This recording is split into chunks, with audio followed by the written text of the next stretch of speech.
Qunceen wal gargaartee arba hiite akkuma jedhan sana fayyadamummaa ofii fi lammiilee mirkaneessuuf ijaarsii fi tajaajilli piroojektonni kennan murteessaadha. Hirmaannaa hawaasaatiin piroojektonni mana barnootaa oolmaa daa'immanii godina Harargee Lixaa bulchiinsa magaalaa Cirootti ijaaramee xumuramuun hawaasa naannichaas fayyadamaa taasisee jira. Adde Kadiyyaa Adamee fi Obbo Huseen piroojeekticharraa fayyadamoo ta'uu isaanii FBC'tti himu. Ifiif irraa fayyadama. Jalqaba duraa ifiif fayyadama. Anaa dhufe akka duratti hoggaa dura eegalan. Hojii bareedaa ta'uu isaa hoggan arku. Deebee dubartii akka tiyyaallee ijaare waan bareedaa irraa fooyyeyne waan bareedaa irraa harkanne. Hirmaannaa uummataatiin as hirmaachifnee namoota hojii dhaballee harakkatellee asitti hojjetaa itti fayyadame. Lammaffaa daa'imman silaa bakka bira maallaqaan deemamee maallaqaan barbaadamee geejjiba qaxxaamuree makiinaan dhooytu. Hawwacii beeka baasu yaada guddaa nurra gabaabsee manatti qeetti haala bareedaadhaan daa'imman duraan barnoota hin qabne warra miskiinni hin harkatu. Daa'imman umurii isaanii barnootaaf hin geenyee fi maatii harka qalleeyyii ta'an carraa barnoota argachuu isaanii gadaanaa ta'uu kan dubbatan Adde Kadiyyaa fi Obbo Huseen ijaarsi piroojeektii oolmaa daa'immanii bu'uura barnootaa kanaaf hawaasichi taasisee kun jiraattota naannawaa fayyaduu nuuf ibsan. Ijoollee tiyyaallee jechuun nama afuriin qaba.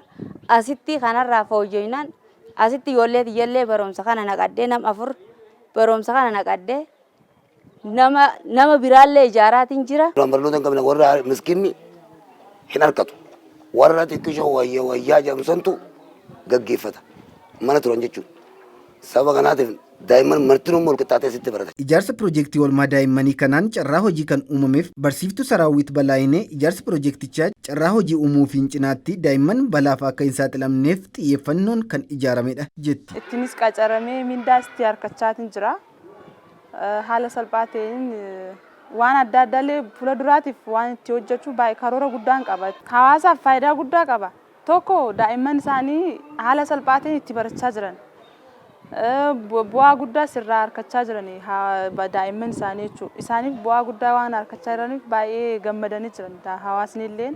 Gogaa jiidhaatti maruu akkuma jedhan sana ijoolleen barnootaan qaramanii guddisuun akkaataa jalqabbiin barnoota isaanii murteessaadha. Dureen mana barnootaa Mandhachoo Sagalii kan ta'an barsiisaa Huseen Muudii ijaarsi piroojeektichaa hawaasni naannichaa baasii fi rakkoof akka hin saaxilamne gargaaruudha kan eeran. Akka ganda kanaatti inni kun ijaaramuun jijjiirama guddaa hawaasa keessattis gammachuu guddaa kan fidee fi ijoollees hawaasas maatii isaaniis baay'ee kan fayyadedha. Maaliif wacii baay'eedha kan asii baasanii baajaajii kafalaniiti magaalaa deemanii kan baratanii achirraa gad deebisan. Kanaaf haawwatni uummanni naannoo kanaatis ijoollee isaanii kana bakka dhiyoo kanatti argachuun isaaniif immoo faayidaa guddaadha. Akka bulchiinsa magaalaa Cirootti piroojeektoonni fayyadamummaa hawaasaa mirkaneessan 16 ijaarsaaf qabamuu kan dubbatan kantiibaan magaalaa Ciroo Obbo Mohaammed Umar ijaarsi piroojeektii oolmaa daa'immanii bu'uura booruu hirmaannaa hawaasa taasiseen kan ijaarame ta'uu eeru. Haala qabatamoo bajeta keenya irra dhaabbachuudhaan piroojeektiin hojjetamuudhaa qabdu jennee karoorsine bara kana piroojeektii 16 piroojeektiin 16 karoorsine hojii keessa galte keessa gara piroojeektii 14 caalbaasii wanni hundi xumuramtee hojii qabatamaa keessa seenteeti jirti yeroo ammaan tanaa kana. Kanaaf piroojeektoota kana keessa mana barnootaa bu'uura boruutii wajjin wal qabatee bu'uurri boruu hirmaannaa uummataatiin gara qarshii miliyoona 4.5tiin piroojeektii hojjetamte baruma kana hojjannee hirmaannaa uummataatiin baruma kana hojiitti galchine adeemsa baruu barsiisuu jalqabee hojjechaa kan jiru.